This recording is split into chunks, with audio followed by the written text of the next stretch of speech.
अफसोस है कि आप जा रहे हो। कहीं मेरे चाचा बैठे हैं, गफूर चाचा, कहीं मेरा भाई बैठे हैं नीतीश कुमार, लेकिन धर्म अधर्म की बारी आई है। आज गद्दा चलाना पड़ रहा है तुम्हारे पीठ पर हम लोग। चिंता मत कर। ये जो मन है माननीय प्रधानमंत्री जी, मतवाला बोला ठुमक ठुमक के थिरकता है, चाहे होली हो या कोई हो। जैसे आप थिरक रहे थे और हम कपड़ा फाड़ के पटना में होली गा रहे। ऐसे ही लोगों के लिए ये धरती ज्यों का पृथ्वी खामोश है, वहीं ज्यों का त्यों है। सूफी आए, संत आए, आपके सूफी संत जैसे अडवाणी जी बैठ के उपदेश पढ़ा रहे थे। आपने सोचा नहीं कि आपका सत्यानाश क्या हुआ, किसने किया ये बात। उन दिनों में सूफी आए, संत आए और भटकते इंसान को, मतवाला इंसान को, जो बान को बान नहीं समझता, माँ को दूसरे की माँ को माँ नहीं समझता, दूसरे के बाप को बाप नहीं करता, प्रणाम नहीं करता, तो सूफी और मौलाओं ने कहा कि दौलत दुनिया माल खजाना दुनिया में रह जाएगा, और मुट्ठी बांध के आया बंदा हाथ पसारे। मन है ये जो मन है मानता नहीं। आपने कहा था यहीं, अरे बन रीता वर्मा, अभी भी आपका स्वाभिमान जगना चाहिए। अरे तुमको डिप्टी स्पीकर भी लोग नहीं बना सके।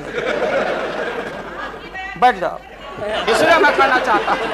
हाथ पसारे जाएंगे ऊपर। बैठे बैठे। माननीय दीन दशा आपके 13 महीने के शासन में, मुझे अफसोस है 13 महीने के शासन में हम लोग के पुराने गुरु जौहर साहब के कपड़ा में, लता में, अरे रुको ना भैया, सुनो तो ना, कोई परिवर्तन नहीं हुआ। आप देखेंगे कि हम लोग टाइट कपड़ा पहन के आते हैं। जौहर साहब का पोशाक देख लीजिए, और बिहार में जाते हैं तो फिर वहां पोशाक आप देख लीजिए, अरे फटा। यही स्थिति उनकी रह गई, अब उनका क्या दोष हो सकता है। तो आखिर इनका और उनका जो मिलन हुआ, जौहर साहब का और रूमर फ्लोटिंग सेंटर का जो मिलन हुआ, तो ये बड़े सोच समझ के हुआ। तो जौहर साहब के मामले में जो भ्रष्टाचार पर सोच है, जो बताते रहे हैं, हम लोग को जेल भेजवाते रहे हैं। राबड़ी देवी महिला मुख्यमंत्री, जिसका मुकदमा में नाम नहीं हो, अपमान कराते रहे हैं। राबड़ी देवी मिलती है माननीय प्रधानमंत्री जी से मेरे साथ में, प्रधानमंत्री जी ने माना कि बहुत गलत काम हुआ, तो मैं फिर आऊंगा। आपने कहा था कि दुनिया का सबसे बड़ा स्काम है पशुपालन स्काम। आएगा दूध का दूध, पानी का पानी, जैसे सारे बैठे हुए लोग। अब बचा कौन है इस मुल्क में? कौन वेदांत बैठा है? और मैं इन चीजों को आज कोई छेड़छाड़, कोई बात नॉर्म्स के खिलाफ मैं जाना नहीं चाहता हूं।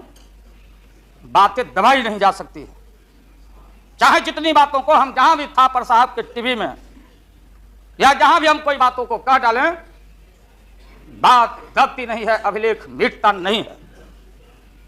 आप माननीय प्रधानमंत्री जी, आपने चिंता जताई और इतिहास को, अडवाणी जी गृह मंत्री जी ने गृह को खराब किया है। आपका जो गृह है उन्होंने खराब किया है, और आप मतवाले की तरह, आपका ज्यादा दोष नहीं है।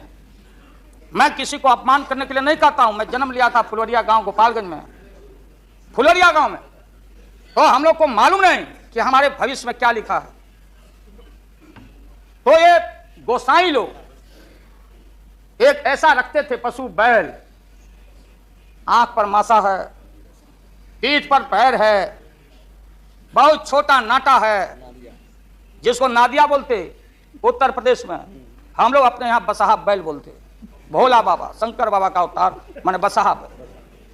और वो जो गोसाई है, कपड़ा उपड़ा उड़ा के और हजारों चिट्टी कौड़ी उसमें साट के रखता, गेरुआ बस्तर पहन लेता, और हमारे साधु लोग जो ये बैठे देखिए इसी रूप में रहता।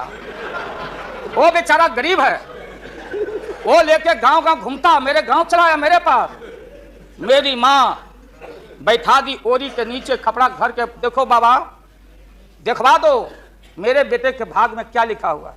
ये हम ही अकेले नहीं, लाखों लोग जो गांव से आते उनको इन बातों की जानकारी है।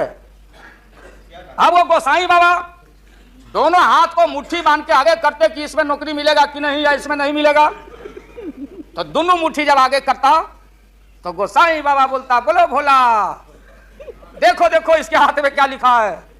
तब बैल का स्वभाव है बसहा का कि जब मुट्ठी बढ़ाइएगा तो समझेगा कि कुछ खाने को दे रहा है, तो कभी बाएं में कभी दाएं में सूंघता। आज जब वो भोला बाबा समझ जाता चेतनशील है कि हमको ठग रहा है गोसाई, तो बोलते रहता, पीठ ठोकते रहता, नहीं आता है सूंघने के लिए हाथ मुट्ठी। तब गोसाई पीछे से खोदता, तब वो झंडे झंडे घंटी करके, महोदय मैं अपमान का नहीं, आप कभी कभी बढ़ते थे कोई काम करने के लिए, लेकिन फिर रिवर्स गियर में चले आते। जो नादिया का हाल रहा वही 13 साल में आपको नागपुर ने और एलआईयू ने हाल करके आपका रखा। 13 महीना